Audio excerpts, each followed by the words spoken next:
मास number, atomic number, electron, proton, neutron, उस पर charge, x minus x positive, इन सब में कंफ्यूज हो। ये वीडियो देखने के बाद कुछ मिनटों के बाद तुम मुझे खुद बताओगे कि एक एटम, मान लो अगर x लिखा है, यहाँ पर 14 लिखा है और यहाँ पर 9 लिखा है, वैसे तो ऐसा कोई एटम एग्जिस्ट करता नहीं है, लेकिन तुम मुझे खुद बता दोगे कि ये 14 क्या कह रहा है, ये 9 क्या कह रहा है, ये इस एटम के बारे में एक एक जानकारी तुम खुद मुझे दोगे ये वीडियो देखने के बाद, आई गारंटी। तो सबसे पहले हम देखते हैं रिप्रेजेंटेशन ऑफ एन एटम। ठीक है, तो मान लो एक एटम है, ठीक है।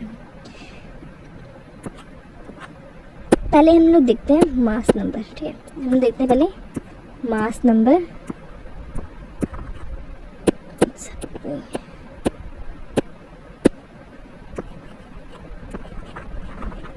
मास नंबर, ठीक है, क्या होता है मास नंबर?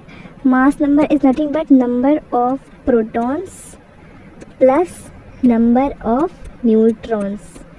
अच्छा, प्रोटॉन्स और न्यूट्रॉन्स को साथ में न्यूक्लियॉन्स बोल देते हैं कभी कभी। ठीक है, इसको साथ में क्या बोल देते हैं? न्यूक्लियॉन्स।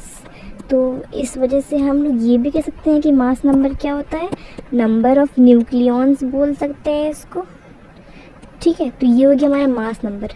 ठीक, मतलब एटम का जो टोटल मास है, ये हमारा एटम है, ये बीच में न्यूक्लियस है, इसका मास क्या होता है? हमारा मास नंबर।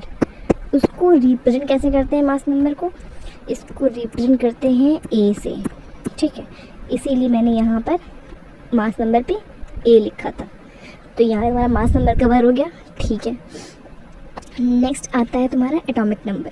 ठीक है, ये भी देख लेते हैं। तो एटॉमिक नंबर क्या होता है? एटॉमिक नंबर, इसको रिप्रेजेंट करते हैं Z से। Atomic number is nothing but number of protons in an atom. कितने प्रोटॉन्स है किसी भी एटम में, वो उसका क्या हो जाता है? वो उसका एटॉमिक नंबर हो जाता है।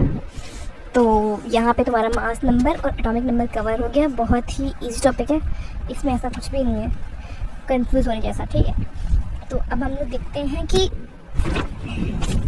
देखो, अच्छा हमने देखा कि मास नंबर होता है A और एटॉमिक नंबर होता है Z।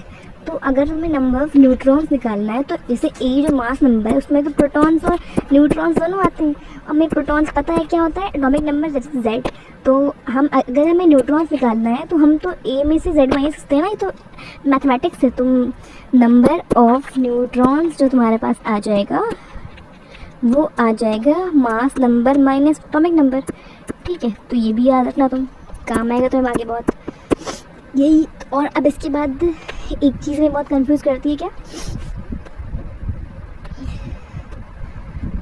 न्यूट्रॉन्स देख लिया हमने और एटॉमिक नंबर भी देख लिया हमने। अच्छा, अब इलेक्ट्रॉन्स प्रोटॉन्स, एक चीज़ में बहुत कंफ्यूज करती है, क्या? अच्छा, रिप्रेजेंट कैसे करते हैं इसको एटम की? अगर यहाँ पर कुछ लिखा हुआ है, मान लो A, तो वो क्या है? Mass number. नीचे कुछ लिखा हुआ है लेफ्ट साइड में, तो वो क्या है? तुम्हारा एटॉमिक नंबर। ठीक है, ये है तुम्हारा एटॉमिक नंबर और ये है मास नंबर। ठीक है, मान लो अगर मैंने लिखा C 14, ठीक है, और यहाँ लिखा 6, तो ये है इसका एटॉमिक नंबर और 14 है इसका मास नंबर कार्बन का। ठीक है, अच्छा अगर तुम्हें लिखा हुआ है कि X माइनस, इसका क्या मतलब है? इसका मतलब है ये एक एनायन है। ठीक है, एनायन मतलब आ नेगेटिव आयन। ठीक, इसका मतलब क्या है? इसका मतलब क्या है कि एक इलेक्ट्रॉन इसमें ऐड किया गया है, 1 इलेक्ट्रॉन एडेड। ठीक है, ये तो इसका हो गया X नेगेटिव का। अगर तुम्हें बोला है X पॉजिटिव, इसका मतलब क्या ये होता है कि इसमें एक प्रोटॉन ऐड किया गया है? हरगिज़ नहीं, इसका मतलब होता है 1 इलेक्ट्रॉन रिमूव्ड। ठीक है, एटम्स में से एटम में से एक इलेक्ट्रॉन रिमूव कर दिया, तो वो क्या बन गया? X पॉजिटिव बन गया, जिसको हम बोलते हैं क्या? कैटायन। क्या मतलब होता है ऐसे कैटायन का? आ पॉजिटिव आयन। पॉजिटिव है ना, सब पॉजिटिव आते हैं, इसको पॉजिटिव बोलेंगे। अच्छा, ये जो कैटायन और एनायन होते हैं, ये सिर्फ मतलब कि नंबर ऑफ इलेक्ट्रॉन्स पे ही रेफर करते हैं। मान लो कि अगर एक कार्बन है, ठीक है, इसका ये कैटायन है, इसका ये एनायन है, इसका जो एटॉमिक नंबर होगा, जो इसका मास नंबर होगा, जो इसका नंबर ऑफ प्रोटॉन्स होगा, जो इसका नंबर ऑफ़ न्यूट्रॉन्स होगा और जो इसका नंबर ऑफ़ इलेक्ट्रॉन्स होगा, जब तुम इसे कंपेयर करोगे, चलो कंपेयर करके देख लेते हैं, ठीक है, चलो करते हैं, ठीक है। जब हम इसे कंपेयर करेंगे तो मान लो कार्बन का जो वो होता है, मान लो क्या होता ही है, क्या इसका एटॉमिक नंबर 6 होता है, तो 6 तो सब में ही होगा,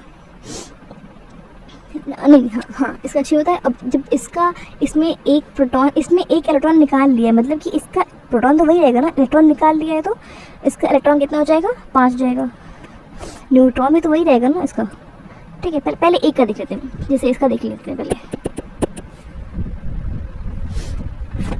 इसका देख लेते हैं, पहले वाले का। इसका जो है, जैसे मान लो ये बिल्कुल नॉर्मल है, ठीक, इसमें कुछ नहीं करा हमने, तो इसका मास नंबर 12 ही रहेगा, इसका 6 रहेगा, क्योंकि मैंने इसमें कुछ करा ही नहीं है, इसका मतलब कि इसका स्टेबल स्टेट है। अब इसमें मान लो मैंने अगर एक इलेक्ट्रॉन रिमूव कर लिया, एक इलेक्ट्रॉन रिमूव्ड, ठीक है, C पॉजिटिव है ना, तो अच्छा इलेक्ट्रॉन रिमूव किया है तो सॉरी एटॉमिक नंबर सेम रहेगा, 6 रहेगा, और ये भी तुम्हारा 12 रहेगा, ये 6 रहेगा, 6 रहेगा। इलेक्ट्रॉन रिमूव किया, एक इलेक्ट्रॉन कम हो गया, 5 हो गया, ठीक है। अब इसमें एक इलेक्ट्रॉन ऐड किया है तो क्या हो जाएगा, ये प्रोटॉन उतने ही रहेंगे, मास तुम्हारा 12 ही रहेगा, ठीक है, ये भी 6 रहेगा। अब एक इलेक्ट्रॉन ऐड किया है तो 7, तो डिफरेंस किस में आ रहा है, इस क्वांटिटी में आ रहा है ना, मतलब कि नंबर ऑफ इलेक्ट्रॉन्स डिफर कर रहे हैं ना, नंबर ऑफ इलेक्ट्रॉन्स डिफर कर रहे हैं, ठीक है।